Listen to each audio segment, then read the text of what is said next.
Mr. President, I very rarely am motivated to come to the floor simultaneously with current events, thinking that it's important to reflect and learn as much as possible about a subject before you begin to orate about it on the Senate floor. Although I've got to tell you, I'm making an exception because of the extraordinarily heinous acts that have occurred in the country of Nigeria. I think it takes everyone's breath away in the United States of America that a terrorist organization, Boko Haram, would attack a secondary school in northeastern Nigeria and kidnap 200 girls. Most of these girls are not that much younger than my daughters. These were young women that wanted nothing more than to get an education.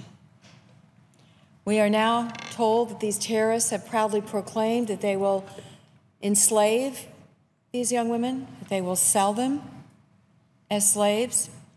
They are proudly taking credit for this despicable and inhumane act.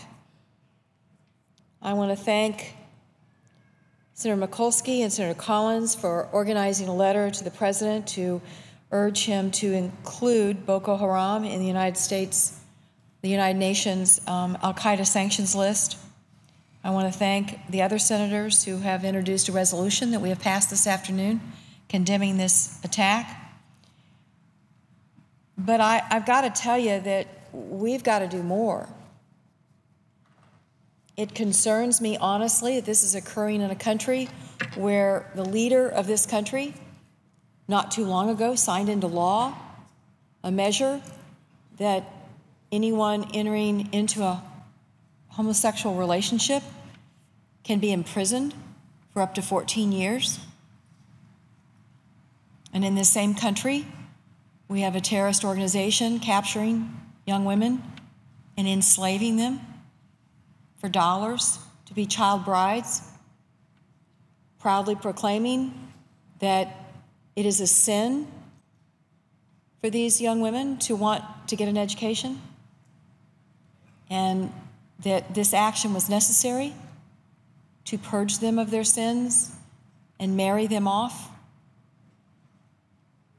I understand that it takes all kinds of people to make up this great world, and I understand there's all kinds of beliefs, but I've got to tell you, it is very hard for me to get my arms around the notion that there could be any faith that would believe kidnapping young women by the hundreds and selling them as indentured slaves to men could ever be part of any kind of faith that is one that we should recognize.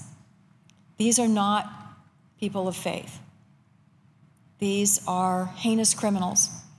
And I believe our country should look at them as arch enemies of who we are as a nation and what we stand for as a government. The name of the organization means Western education is a sin. Respect for young women is not a sin. Wanting an education is not a sin. The opportunity to better yourself is not a sin.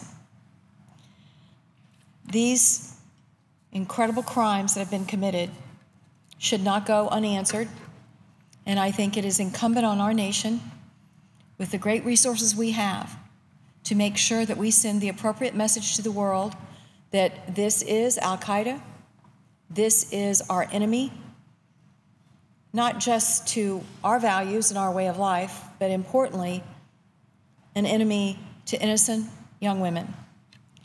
And I wanted to come down on the floor to make this statement because I cannot imagine how the parents of these young girls must be feeling, how helpless the feeling must be. I can only hope and pray that the government of Nigeria realizes this is a moment of truth for them. Will they stand up to this kind of extremism that is not faith? They do a disservice to their professed faith by these actions. Can this country stand up to them?